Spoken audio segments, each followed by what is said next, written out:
Cool. Quadrant three, the leadership quadrant. This is one that suffers from a lot of starvation at times, believe it or not. And that's one of the things I want you to be aware of with these percentages in your analysis is where are you spending the time? You could actually even ask yourself, and in fact, we'll do this later. So think about it. Where are we actually spending our time? And then we're going to ask you the question a little bit later. Where should you be spending your time, and what's the delta in order to be that high performance product owner? So quadrant three is the leadership quadrant, vision and mission setting.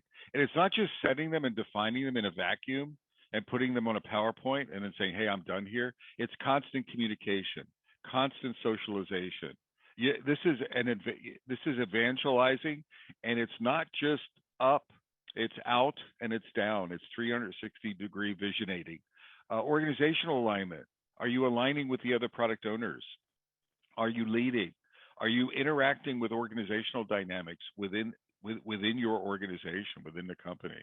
Again, you see managing expectations popping from quadrant to quadrant. From a leadership point of view, I'd say you're managing expectations even outside your realm. So a lot of times folks work within their silo. A product manager, a product owner would be managing expectations of their product area, their backlog. But if other peers of theirs are in trouble, they're not going to manage those. Oh, that's their problem. I have enough work to do just to manage my silo. From a leadership perspective, you can't do that. You have to support your peers. You have to be aligned that way. So you're not just managing your expectations for your stuff, you're managing all expectations. If the opportunity is there, not in an I own it perspective, but in a collaborative, we're a first team. We are laterally aligned as a product team. You're protecting and trusting your team. For example, if leaders are coming in and creating churn in your teams, it's not just the Scrum Master's job to defend the team from those interruptions. The product owner can step in and partner with the Scrum Master to help that. You're looking at driving value, but also quality. So part of the leadership is not driving your team. One of the things that drives me crazy is product owners that all they do is drive speed at their team. More. If they're getting pressure from above, they don't do anything with that pressure other than pass it through to their team. From my point of view, they're not supporting the leadership quadrant three activity. They have a responsibility. Yes, let some of that go through to the team so they know the level of intensity, but at the same time, don't just be a pass through. So balance the team, make sure, yes, we're going as fast as we can, but we're also maintaining a view to quality. We're doing it right the first time. You're leveraging the strengths of your team and your backlogs. Again, I see a lot of product owners, they just throw work into their team and they don't really understand what the team is good at. I think a product owner needs to partner with their team and understand what technologies they're good at and what they're not good at, what development activities they're good at, what they're not good at. What does a team enjoy doing and not enjoy doing? Do they enjoy doing bug fix work? Do they enjoy maintenance? Do they enjoy new features? So that you're not just flowing work into them and saying, hey, just do it. It's all important. But you not only are you influenced by what the organization is giving you from a value request ask perspective, but you're also feeding the team and trying to energize them. If you don't care about them, you can burn them out and lose your entire team. I really think morale of the team, a good or a product owner has an incredible influence on the morale of their team based on how they feed the team and how they orchestrate work. And you need to play a part in that. That's not the Scrum Master's job only or the management's job. Own your leadership role in that. Another part of it is being vulnerable and being willing to ask for help. If you're overloaded, if you're spending 80% of your time in the product management quadrant, and you're not spending enough time in the leadership quadrant, you need to raise your hand and say, hey, I need help, I need assistance. And a lot of product owners won't do. Well, team members don't do that. Even if it's an unsafe environment, even if it's not totally safe to do that, you need to have the courage to do that. And then storytelling. So storytelling functionality and features, storytelling how the team is working and how they're delighting you, how they're leaping tall buildings in a single bound, telling stories of success, telling stories of failure, telling stories of learning.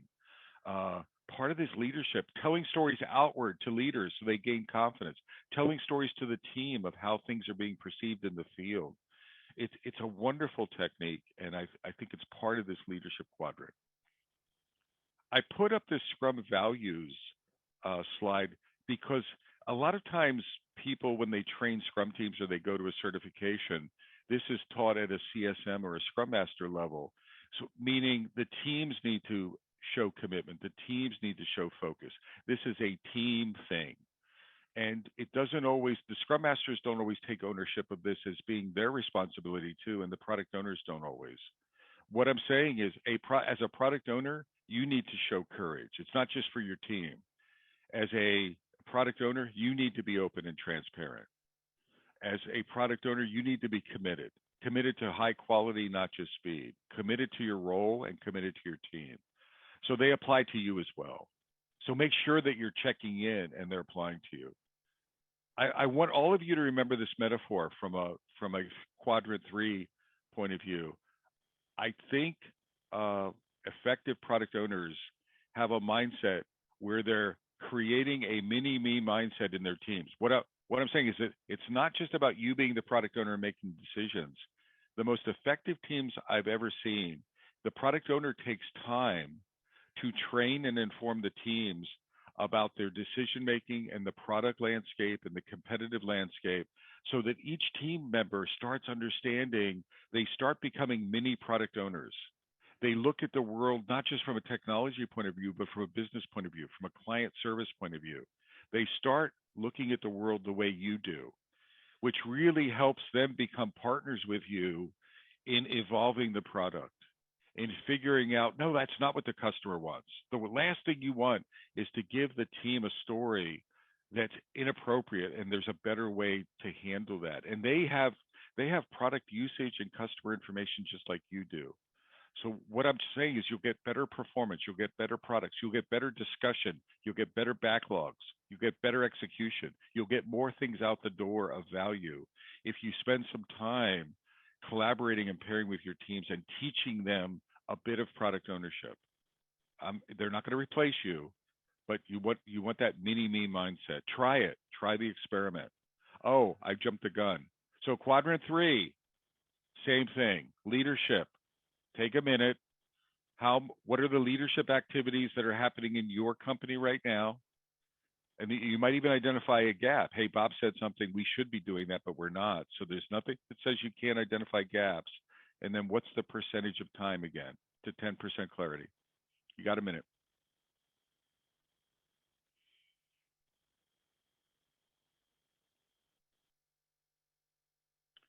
And for you mathematicians in the audience, we are 3 quadrants down. So we've got one official and a freebie.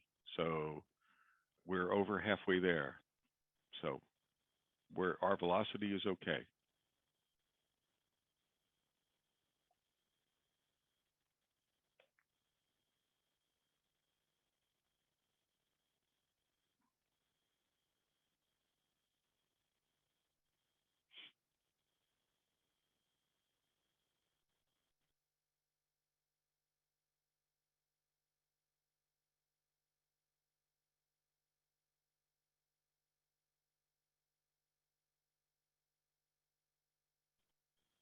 Okay.